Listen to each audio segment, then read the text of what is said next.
Welcome, everybody. Hey, Dwayne. Haven't seen you in a while. Good to see you. Come on in, everyone.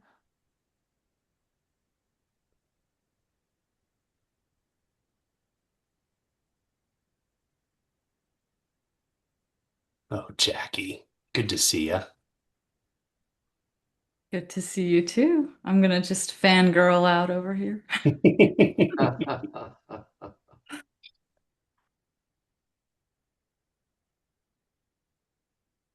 Andrea, good to see ya.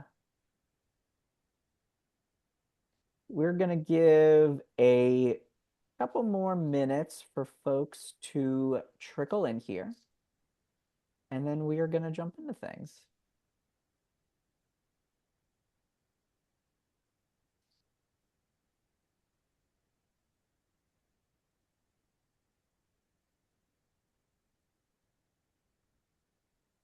Got some more people coming in. Randa.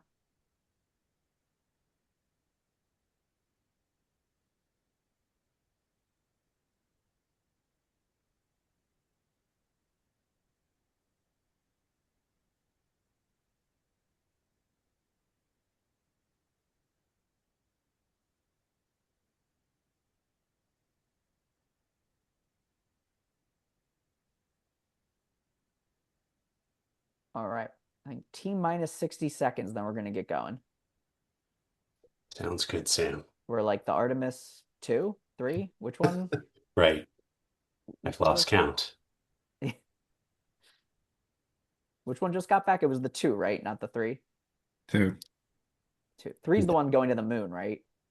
Yeah. Actually landing. All I know is I got really nauseous watching that return module just bouncing in the ocean like that. Ugh. Extra Dramamine for the reentry. Not the part where they were sitting in a 5,000-degree capsule. Yeah, I guess there's that part too, Not that. where you're hurtling 1,000 miles an hour at Earth. And all it takes is one tile to go skidding off. Oof. Not for the faint of heart. I remember all that from Apollo 13, watching the movie, so you know. You're right. It's like being there. Yeah, exactly. All right. Well, let's go ahead and get started. Welcome everybody. So glad to have you all here. For those of you who may have been on any of my webinars before, I have been doing Zoom webinar, but Adam, Johnny have convinced me to do Zoom meetings. So we love if this is more interactive. People, you can type in questions, but I think don't be bashful. Yell out questions. I mean, that's completely fine. And we will, we're going to talk about our experiences, but we really want to hear from you. And so today we're going to talk about basically liberating your small staff. So I'll introduce myself first and then pass it to Johnny and then Adam. I'm Sam Hirsch, the Vice President of Sales and Marketing at Oasis LMS. Really happy to see everybody here, and I'll pass it to Johnny. Thanks for having us on this, Sam. I'm Johnny Clayton. I'm the Chief Growth Officer at Fuse Next, and I'm very happy to have this opportunity to present this information to you. Hi, everybody. My name is Adam Hostetter. It's nice to see some friendly and familiar faces on the call today. Thank you for coming and supporting our group. We hope to make this interesting for you today. We've had to sit on these ourselves, and we want to make it fun.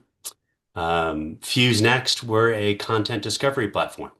So we connect to different silos of an organization's information, and we gather what we find there, and we create this aggregated index of all of that intellectual property that your organization has grown over the years. And then we layer on top of it chat, search, landing pages, directories, libraries, content hubs, things of that nature, because we want users to be able to discover information no matter where it lives. Thanks again for being on today on a Thursday afternoon. We hope to make this worth your time. And it's really obvious what we do because our product LMS is in our product name. So for Oasis LMS, we focus pretty exclusively on associations and dabble a little bit in healthcare, but associations really are our bread and butter, and that's what we're going to talk to you about today. So the way we've kind of structured this is, first we're going to kind of talk about the problem. So what's the hidden time tax? What are we all doing that, it's so routine we don't realize it's taking time, but all of a sudden, the day's flown by.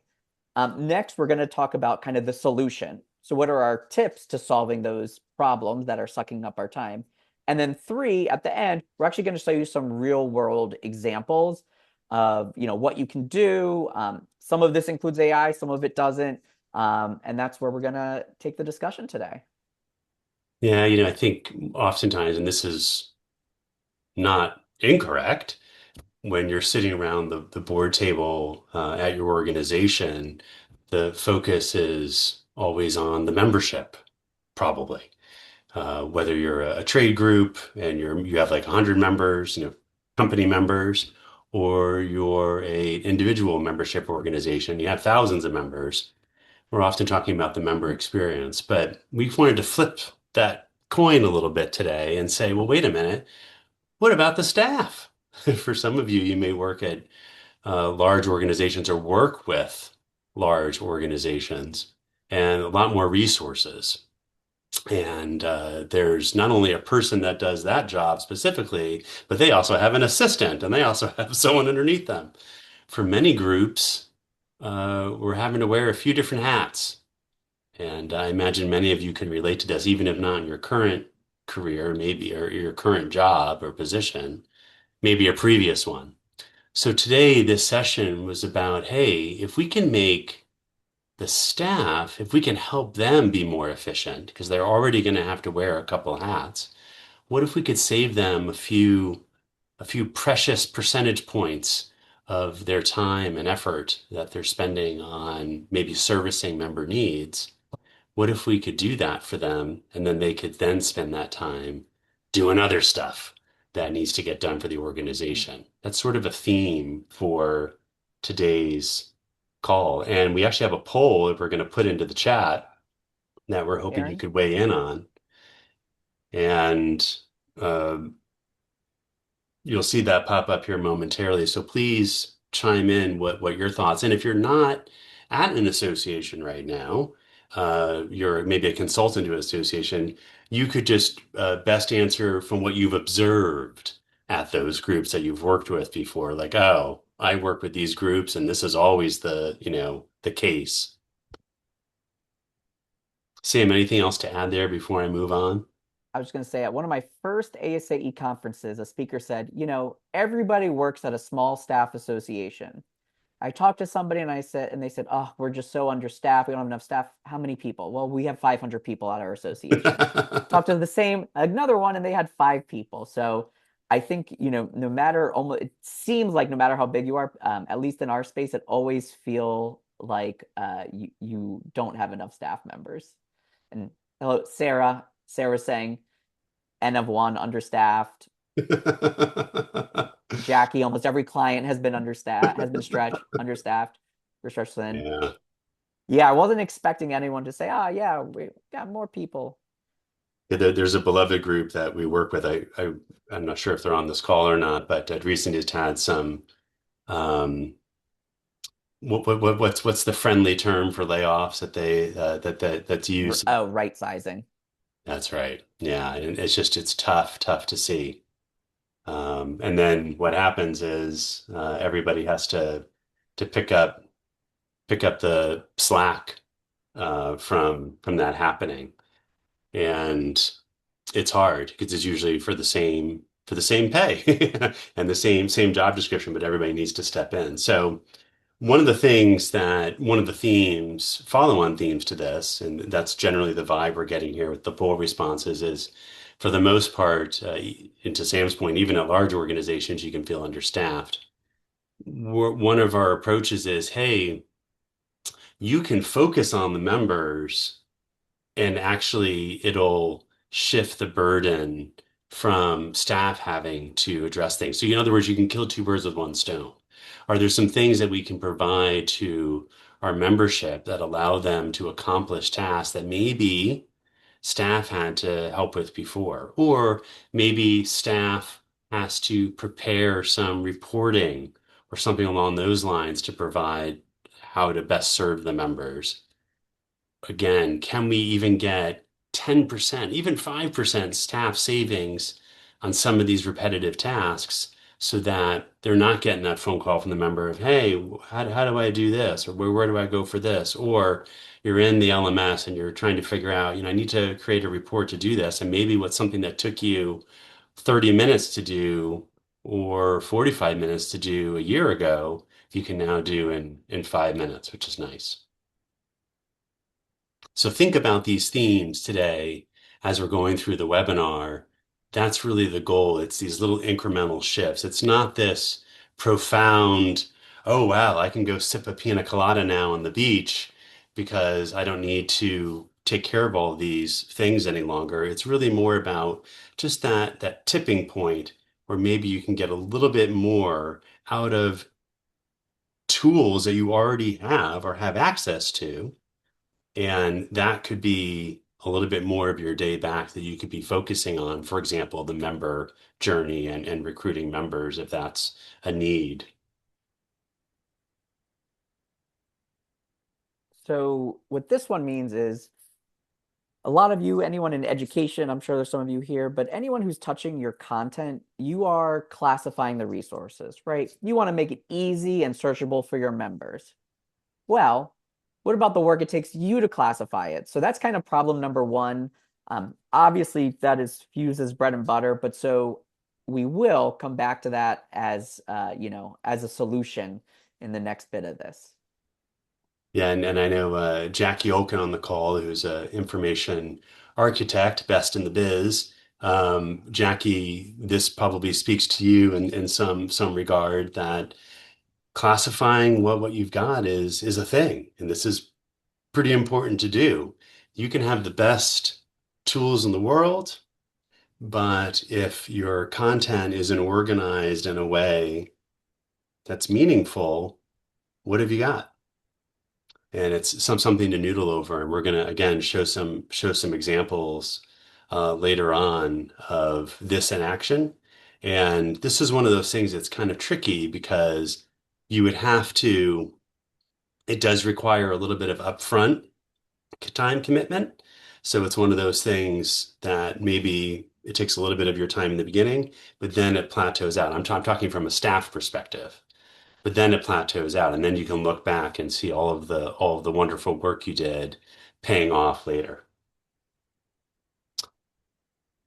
The other example we have here is we've encountered in many of you, just like you responded here on the poll. I imagine many of you, particularly on the consultant side, again, thinking of Dwayne on the call and Jackie on the call, and I'm sure there's some others. You probably have observed at organizations where there there's multiple steps involved to add an item to the mix. The item could be, let's say you have an event coming up. Let's say it's a webinar. A good example could be something that is professional development. Maybe the webinar needs to be added to the learning management system. And then it's got to be walked over to the AMS too and added as a product in there so people can purchase the registration to it. Maybe there's two steps. And so one of the things we wanted to talk about today was, what if you could just push it to one source of truth and then it get pushed out to many places? We want to be able to do that to unlock that value, because even for your members, your prospective members, when they're looking for information, they may go to silo A to look for that information. Let's say they go to the learning management system to look for it. But what if it's actually considered a product technically, and it's over sitting in the e-commerce solution and the AMS may be waiting to be purchased over there? Your end user doesn't care which silo it's in. This is another way that can help with that. Instead of your staff having to copy it twice or worse, 3 or more times, put it in one system and have that get pushed out to many different systems. And if that sounds interesting, again, we're going to show some examples of what it is that we mean by that later. So what this one is I know maybe some of you here have a business intelligence tool or association analytics, but what I found in just my day to day is I'm always pulling reports, and even you get the best report builder, you still end up exporting to Excel and doing manual manipulation. So later, specifically with using an LLM, I will show you kind of LLMs are just great with data. They're great with combining stuff. And so I'm going to show you a way where you can really start to shave off some time there. I was going to say about this particular slide that this is one of the things that go back to the conversation of what can be automated versus things that can't be automated. And as far as reporting and data analytics and things like that, that's probably where the hidden time tax has been dramatically shrunk. AI systems can pull data from databases, spreadsheets, CRMs, cloud storage, you name it, all without human intervention. But here's where the subject matter experts come in, the human factor. They play a critical role here because accuracy, right? Sooner or later, and we've all had this, the CEO or member of the board of directors goes on the site, asks a question or runs a query, and sure as the sun rises tomorrow, they get a wrong answer or a wrong result. So then the question becomes, has the system been trained enough to get it right? Is it using good data? Is there enough data to support the conclusions or the results? Here again, this is where the subject matter expert comes in, that human factor that validates the inputs as well as the outputs. The SME can guide the learning process because they have the domain specific knowledge and they provide a historical context. And I like this idea of the historical context because we run into this a lot when we're sitting in rooms with organizations talking about these issues. For policy reasons, they may want a different answer than the one that the AI or the data wants to suggest to the user.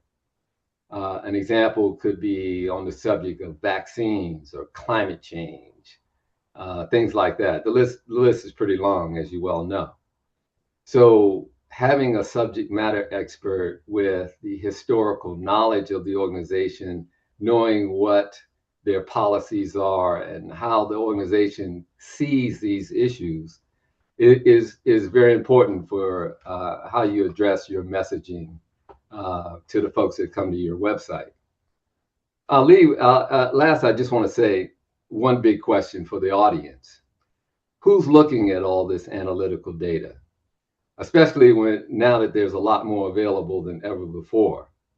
And I ask this because the organizations rely on these reports for decisions about strategy, about resource allocations, marketing initiatives, technology requirements. We could have a whole webinar just on those things alone. Yeah. The point is, if nobody's looking at it, then you can't turn these automated insights. You can't really get the full potential of these automation engines and turn it into organizational value. Yeah, good points, Johnny. And I'll point out anybody who, I don't know if there's any Google Analytics nerds on the call, but Universal Analytics used to be kind of intuitive to navigate, but now with Google Analytics 4, GA4, it's a pain in the butt. And even seasoned pros, it's kind of a nightmare. So this is where it can be super helpful to Johnny's point, is that, hey, the problem is you got to look at these analytics. Also, GA4 can be a pain, but now artificial intelligence is super well suited to be able to help you draw some conclusions from the data. And that's a huge time saver because then you can use that to take action on things. Well, one other thing I'll mention about data, then we'll stop beating this dead horse, is the data doesn't lie.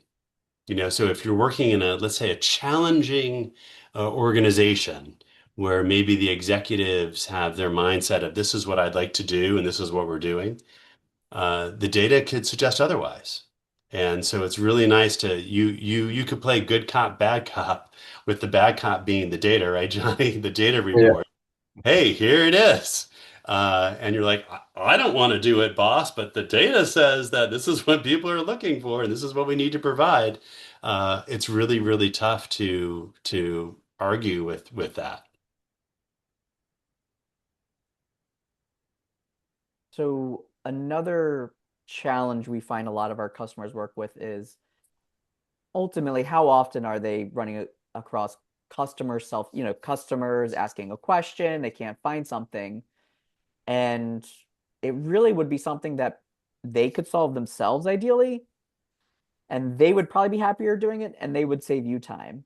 And then Adam, I know you had a good point about like customer service issues versus more like knowledge base Yeah, findings. that's a good point, Sam. Yeah, that's something we're coming across is you're seeing, it's not uncommon now to see generative chat interfaces on an association website.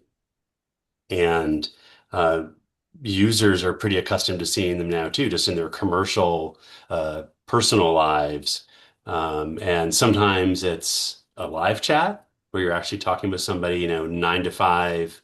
The desk is staffed 9 to 5 central or whatever, and you can actually talk with somebody. Sometimes it's a customer service based chat, like, hey, um, you know, my password isn't being accepted. Why? But then there's other times where it's a knowledge based chat. Hey, I'm looking for the latest on um, ethical standards for educators. Do you have any reports available about that?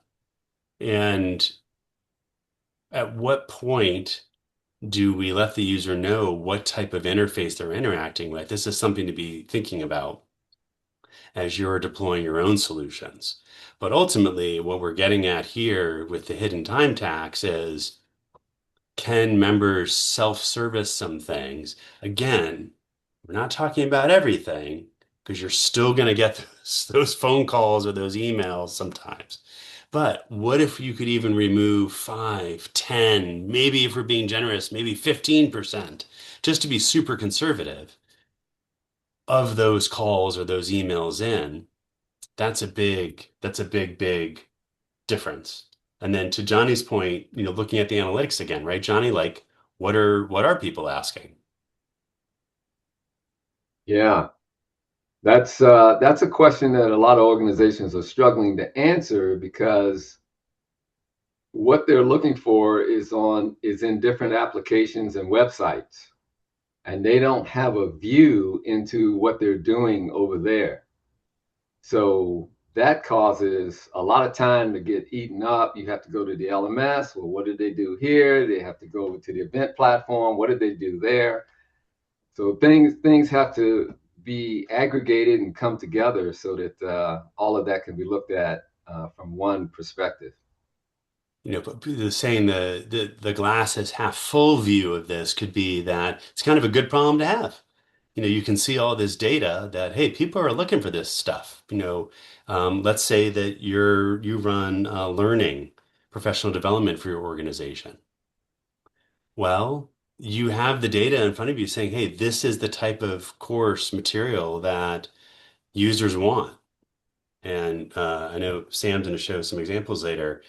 So that's a signal to you, like, hey, we need to make sure we have this stuff, and we need to make sure that we're giving the members information that they need, but also prospective members. If you want somebody to join the organization, you want them to know, hey, we have the good stuff that you want to um, become a member in order to be able to access. This is something else, and again, maybe some of the consultants on the phone can sympathize with this. If you've ever hired a consultant at your organization, maybe they've helped you with like system selection, or maybe they've advised you on your information architecture, like we were talking about earlier with Jackie, or maybe you're just like a virtual CIO. But maybe you're an organization and you're in receipt of one of the deliverables from these consultants. Sometimes it's several deliverables over a period of time. Well, what tends to happen is it's this beautiful report, and I've been involved with some of these as during my time, and they're very well done. They're thought through. Typically, someone reads it, maybe not soup to nuts, but maybe close, particularly like an executive. But then what happens? It gets put somewhere. Maybe it's on the network someplace. Right, Sam? Adam, Yeah. Jackie just posted about 80% of the time when she's brought in as a consultant, she's provided with a consultant's report the organization never used or didn't really understand. So I think that is a proof in the pudding for you there. Yeah, I'd say so. And All again, right. I think Jack and I probably worked on some of those together back in a previous life. Yeah, it's tough. And it's a tough nut to crack for the consultant because it can be kind of exasperating because you're like, oh, they're not doing any of the stuff I told them to do, or they're doing a little bit of it. And then it can be tough for the staff because maybe the staff turns over and someone new comes in. They're not reading the deliverable. Maybe they're told to, but they don't have eyeballs on it. But ultimately, the who isn't served, it's the end users, it's the members, those prospective members, it's the board who invest their time in the organization. That's who really ends up paying the price at the end. So again, really cool thing to think about. We're going to show you an example later of a way that maybe you can dust those deliverables off from your consultants. That some organizations have spent tens upon tens of thousands of dollars to produce that aren't really aren't being leveraged all that well. So we're now going to phase into the tips and tricks. And Adam and Johnny, we've got about 30 minutes left. So we'll probably do this part. Let's go through this part pretty quickly so we can get to kind of the show and tell, which I think's the sexiest part of this presentation. But Gosh, Sam, I had a whole speech ready, but yeah, I know. I That's why I'm preempted it. I read the speech. No, I'm just kidding. Um, so 80/20 rule, what we mean by that here is really, don't let perfect be the enemy of good. So we're going to give you some suggestions that aren't going to be perfect. There might still be a little bit manual work, but can we significantly reduce 80% of that manual work? That's what we want to focus on as we kind of go through these tips and tricks. Yeah, Sam, do you want to carry on and introduce this topic here, our first one? Yes, the practical use test cases. That's our first topic, correct? Yeah. I'll let you take that one. Okay. Yeah. So yeah, time and time again, and this may relate a little bit to the reporting slide we just talked about, but time and time again, aiming for that perfection that Sam was talking about. And man, that's tough. It's really, really tough because it's setting you back. You're not taking advantage of mature software that's out there and available that gets 80% of what you want. So think about that theme as we're going through these Yeah. tips and tricks. But And yeah, please, Sam. I was going to say, so on for classifying resources, that was the first problem, right? Yeah. You're making it easy for your members by tagging stuff, but who's making it easy for you? So Hmm. nowadays, LLMs and AI are very good at it. It's a good starting point, but, and I'll pass it to Adam because I know you found some challenges solely relying on AI before. That's right. Yeah, it's really in order to have the best outcomes, you really have to have a starting point. And what I mean by this is if you have a taxonomy, and taxonomy are just, it could be, taxonomy can take, where someone is in their career, early career, mid-career, veteran career. It could be geographic, but it could also be topic based. And I'm going to show you an example that's later that's topic based. But it's having a list of items, just in a spreadsheet. But these are the topics that are meaningful to our membership.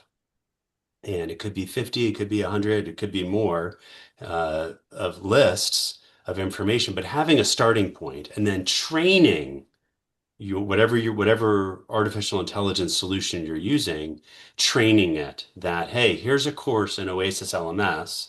This course is about ethics and education.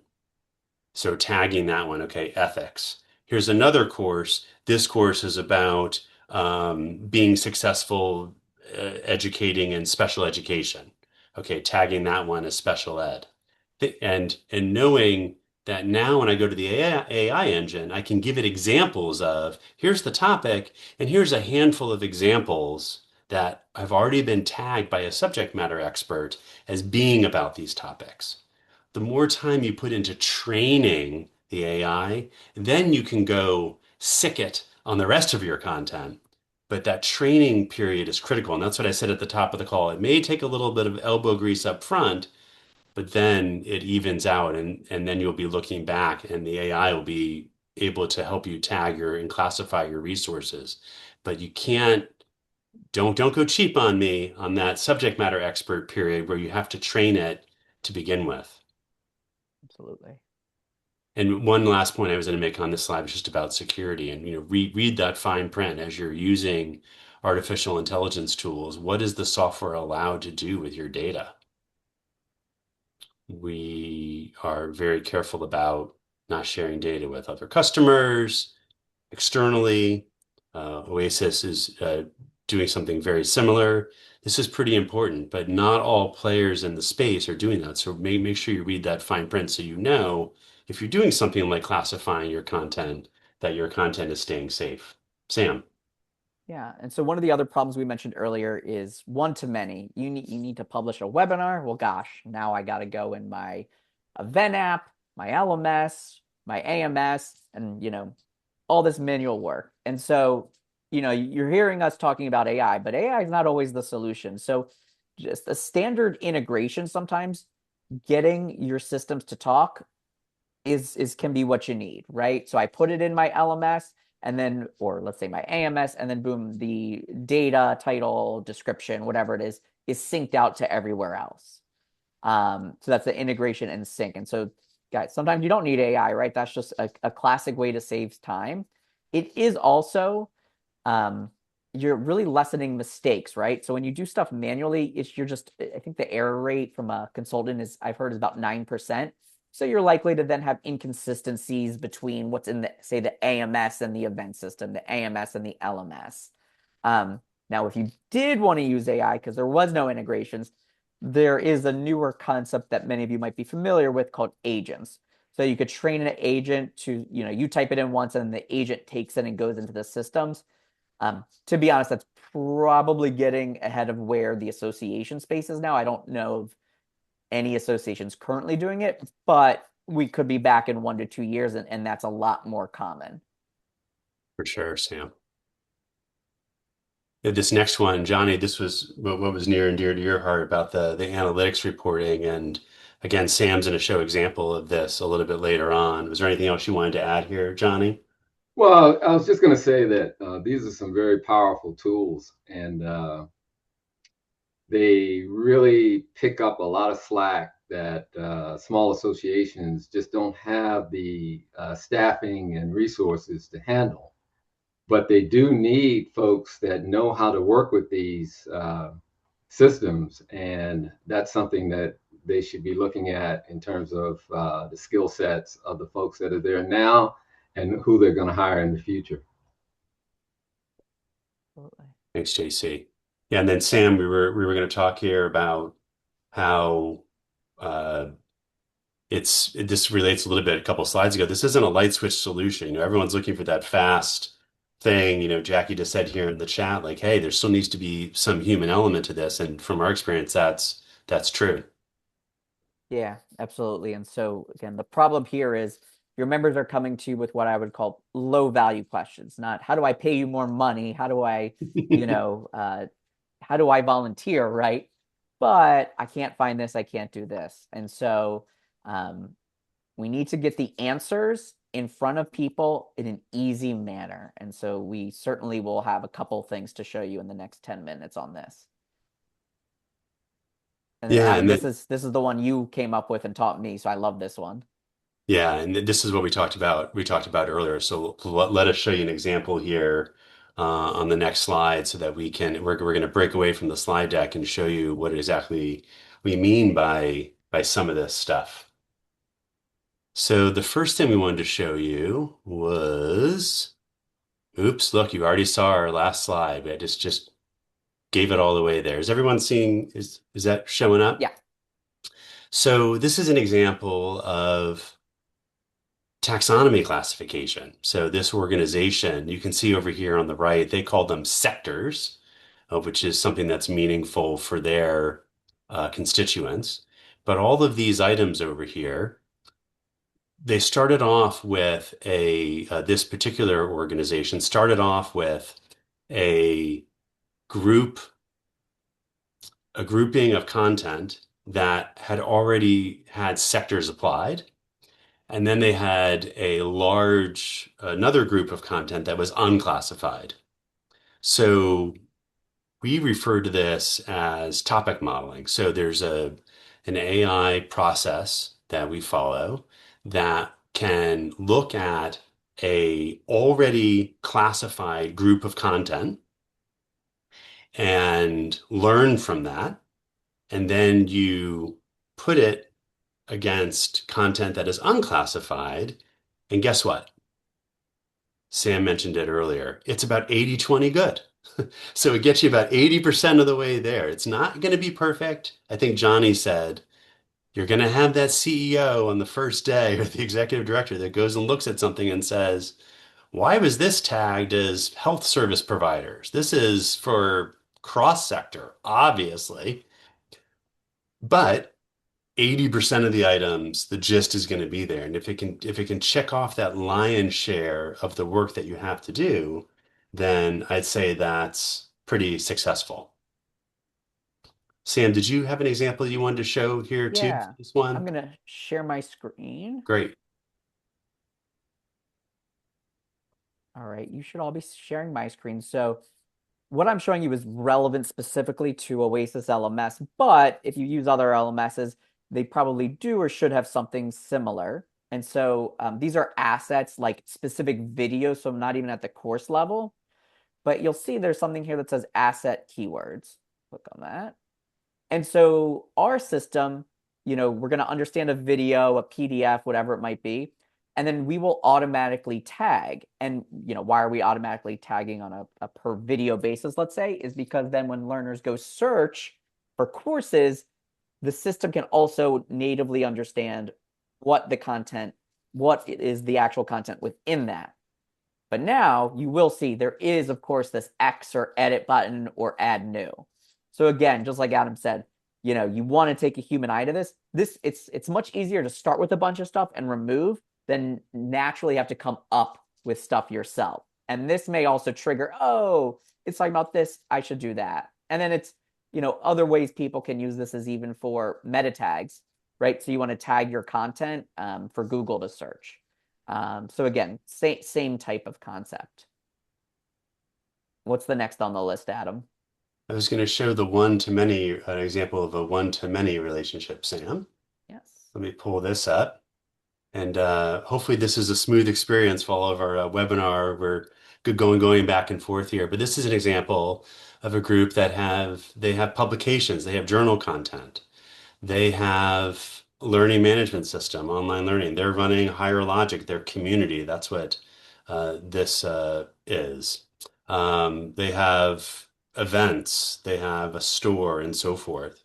And these items all live in their native systems, but they've been aggregated here so that the end user can discover this information in one spot. And that's what's critical. And you don't want to have the staff say, hey, I really want to try to get this so that I can co-locate this classroom resource next to this journal article, because they're both about the same topic. Well, by taking this one-to-many approach, which can be tied to that content classification that we were just talking about.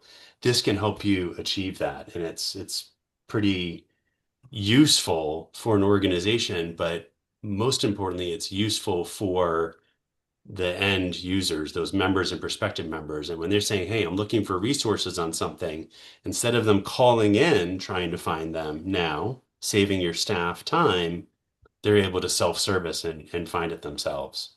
Sam, you were going to show some report generation concepts. Yeah, so maybe in the chat, is anybody here have trouble with reports, pulling multiple, combining? I have a sneaking suspicion.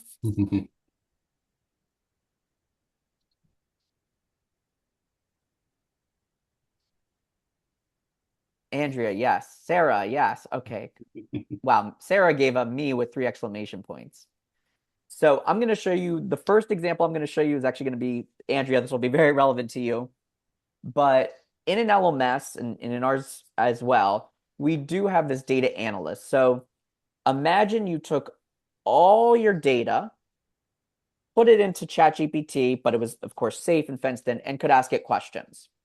That's what this concept is. And really, like, there was classic reports. Then phase two of that was like the Power BIs, the Tableaus, the association analytics of the world. And it seems to be just like asking a question and getting answer seems to be where reporting is going, but we're really just not quite there. But so on my demo site, I'm natively in the LMS, and I could say, what courses were had the most registrations this year, and why do you think that? And so this is an agent, so you can see it's going to take some time to think. And while it's doing that, I'm going to come back. But so again, it's not just, you're getting your specific answer without having to go through data, but then you're also getting some analysis of it as well. Now, I use a CRM, not part of our LMS, for my sales. And so this is literally a practical example I just did the other day. And so I uploaded like deals I've won and what the lead source was. And I had it in a bunch of different Excels. I think it was like 6 different ones you can see here. And so here's a tip. The first time I did this a few months ago, I didn't tell them to combine it first, and it was pulling the wrong data. So first thing I said is combine all these into one Excel, fix any duplicates, blah, blah, blah. And so it seems like ChatGPT has an easier time once it's all combined into one. It kind of struggles with like flipping between the 6. So that's one recommendation I would give you. And so now, right, it's made one for me. Now I asked it a question. Tell me all the closed wheel deals I won and how much did I win per source. So source I have in there is a lead source, basically. And so then it's telling me there's no source lead. And so sometimes you got to kind of argue with ChatGPT, right? And I just said, source isn't something that tells you need to look again. So don't be bashful to give some attitude. Oh, I'm right. What a surprise, right? And again, this is where, oh, Johnny, you're liking that? Yeah. This is where, like, if I knew nothing about what I was uploading, this process would just not work. Like, because I understand the data I'm putting in, like, I knew there's a lead source. I know it's in there. And I also kind of understand the context. If you're kind of working blind, like, you all gave me your member data and I was supposed to run analysis on it, I'm going to be too trusting of the learning of the LLM, and I won't really get the same value out of it as you would. But so then, right, at a quick glance, without giving away my whole business, I can quickly see my revenue by lead source. And then I can start doing some analysis, right?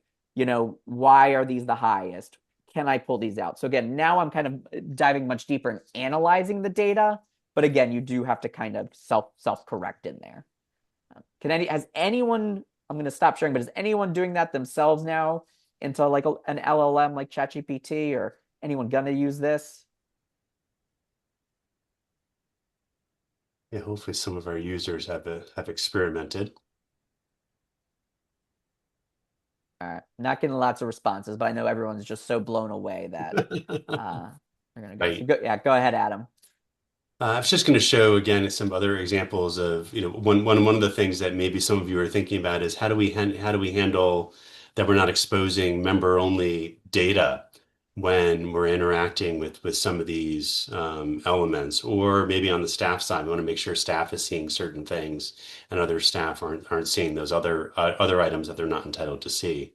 One approach could be that we take is you can give the first X of a response, and then maybe it's blurring out the rest of the response until you can confirm that this person is signed in and is able to see this information or not. This is something to be considering as you're working with these tools. Here's another example of something where you're getting again just the first beginning of a response, but then we're saying, hey, we need you to sign in before you can see the full Monty. Here's just another, again, think focusing on the member self-service, recognizing, pointing somebody to resources, connecting them with useful resources of how they can get involved. And then finally, I wanted to end on this consultant report that we've been talking about. I went through and this is a live example, but I went through and scrubbed out the customer specific information and the consultant specific information. But this is trained on, so imagine if it was a staff member, hey, I need to write a marketing plan. We got to recruit some new members here. What do I do? This is drawing from, and in fact, it's saying here the deliverables that it's drawing from Data Insights version 1 and Q2 2025 Insights version 1. It's drawing from these consultant deliverables that a consultant had previously put together. And this would be like a staff interface. So this isn't for an end member. This is for someone internal to use. And if you think about piling all of those consultant reports together and then putting this interface on top of it, this could be kind of neat. It's your own little GPT to be able to ask questions that's buried maybe in those deliverables that you've received. And then it helps you leverage that investment that you've made. Because again, for some of you, you've paid tens of thousands of dollars for those reports, or your organization has. And man, there's a lot of good stuff in there, assuming you hired a good consultant, which I imagine you did. There's a lot of goodies in there. And often find that many of the advice that were received 10 years ago, much of it still applies. And so you could include that in here because history tends to repeat itself, right? And then our memories are short and we're like, oh yeah, there was another year where our conference registrations were really down. What did we do then? Or what are the suggestions for what we should do to get that back? Well, ask your ask your consultant deliverables chat.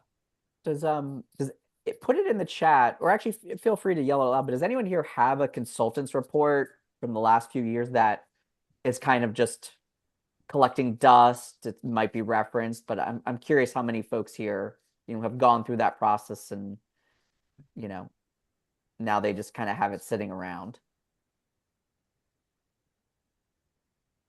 Yeah, I'm going to ask another chat, but if it starts showing some customer specific stuff, I'm going to zip away on this. But yeah, just a lot of usefulness here that I think folks would appreciate being able to tap into over time. So thank you all so much for your time today, and Sam and Johnny, it's been a real pleasure running through this with you. Yeah, and thanks everyone for attending, and I'd love to hear. I mean, since we have a little bit of time, we're here, but more importantly, your peers are here. Is there any challenges you all have? And feel free to yell this out or put in the chat that is time consuming, and don't let us answer. Your peers are here. They probably have run across this as well. So I don't know if anyone wants to be brave and type something in or yell it out, but would love to hear any challenges. Yeah, yeah, we would. So yeah, please unmute or put something in the chat. I'll share one while people are thinking that we had a customer has a very robust online community, and there was concern about sharing too much because for some people that online community is like their safe space. This is where I can chat with fellow members, and a concern would be, are we divulging too much by sharing some of that safe space quotes content? And I think you have to find that balance. But there's a lot of useful information in there. Community is sharing with each other, and you want to make sure that particularly, you've heard me say it a couple of times in this call, particularly for your prospective members, someone who's already not a champion of the organization, you want to show them that there's some rich conversations happening inside of your, for example, community. And you want to show them hey, we have even inside of Oasis, we have this professional development available for you. So anybody who's heard me speak on this before, I joke around saying instead of having a paywall, consider having a pay window because you want to show users that there's something useful there. I'm And gonna that's what steal that. encourages them to join up. Pay window. That Right. I'm gonna be Yeah, using that. Jackie, please. Thank you. Could you talk more about the single source of truth? That is so important. And I'm sure every association has that issue of having data or content stored in different platforms. I mean, using Oasis LMS as an example, can you talk about how you would get around the problem of creating the course in the LMS? And then, like you said earlier, Adam, then you have to create that product that in the AMS that corresponds to the course. And then, of course, you have to create a CMS page probably to advertise the product, which is the course. Can you talk about how this I would can address work? that. Yeah, that's just hearing that, Jackie, I'm feeling stressed. Um, so this is all, LMS and AMS integration dependent, but with some AMSs, what we can do is we can really link them. So generally speaking, the AMS will, in this case, would be where the purchase is taking place. And so you might put in the title in the AMS, the speakers, the price, how much credits for. And then you can go to the LMS. Some case it's automated. In some case, there's a button you might push to sync over the data. And usually there's some unique identifier, A, B, C, D in the AMS. And that's like the key piece of information you pop in the LMS, and then it syncs the data. Now, is there still a little bit more information you have to put in the LMS, like the actual course? Of course. But again, there's some enhanced efficiency, but also you're really reducing errors. And that's really important. And then Jackie mentions the CMS as well. There can be integrations there. What I will say is most people usually just end up using the LMS as kind of the browsing experience to cut down on, one more additional layer of either integration or having to type that in. But again, you may notice I haven't said AI at all here, right? So some of these, you don't need AI to solve any of this. Can be, kind of the classic integrations. Jackie, is that kind of what you were thinking, or other Thanks. things you've Yeah, seen? I'm also curious, Adam and Johnny, can you talk about the role that Fuse Next plays then in helping to discover the content when it lives in these different platforms? Yeah, thanks, Jackie. Yeah, like I just pulled up an example here. What's interesting is you can have multiple links to things. So like, Jackie, you said like maybe this link is going to the CMS page that's describing an event, for example. Whereas maybe this link, the register link, is pointing into the ecom solution that actually puts you into the pay flow to sign up for the event. Or maybe somebody's already a member if they were logged in. I don't happen to be logged in here. They're just checking a box and says, hey, sign me up for this one, one click sign up so that they don't have to fill out another form. Just again, thinking about ways that you can automate some of these processes like Sam was just describing so that it makes it easier for staff and it also, frankly, is a better user experience for the end user because it can get very, very complicated because the end user, most of them don't even know what a CMS is. Never mind an LMS, never Nor mind do they care. an AM, and nor should they care. Yeah. So, for them, they're just one big silo. So I really encourage folks to think, and I think this is a theme, Jackie, of your question. Years ago, I'm sure it still exists, but there was knowledge-based software. You would go and purchase knowledge-based software, and then you'd put all of your stuff into it. Well, what Sam and I the way that we like to think, and Johnny, is all of your software together forms your knowledge base. So your knowledge base is a bunch of baby knowledge bases, a child knowledge bases, and then together they form this parent aggregated knowledge base. And so part of your knowledge base is your content management system where you manage your website, your publisher, your learning management system. your job board, your community, all of those different items together form your base of knowledge. And ideally, at the end user, when you're presenting them this knowledge, it has the silos broken down, and they're just seeing it as a flat offering. And hey, this is what I need, and that's where they go. You want to hold the hand of the user to make that user experience very smooth for them. And ideally, once that initial work is done, it's saving this precious staff time. And I'll just say that you also want the software to distinguish between who's signed in and who's not. And each one can get a different view of all that knowledge. Excellent. This was great. Again, thanks so much, Sam, for being a host today, and to all of our attendees. And hope this was useful, and that all of you got at least one nugget that you can take back to the ranch with you and be thinking about from this. And that it was a nice way to spend the afternoon. Thank you. Yeah, and thanks everybody. And I would just say, if you were going to take one thing, if you have a consultant's report, I would upload that to ChatGPT, make maybe a custom GPT, and ask it questions when you're in doubt, and share it with the team. I think that's a Adam came up with that idea. No, that wasn't me, and I think that's a really easy takeaway you all could do. So thank you all again, Johnny, Adam. Thanks for being here. Yeah, thanks, Sam. And I just want to add one that you had added to the mix, is that 80/20 rule. It's tough, but you use data to support your argument. But yeah, if you're aiming for the 100%, it's holding the organization back. Get the 80% done and look at the results, and then you can refine over time. Bye, everybody. Take care, everyone. All right, everybody.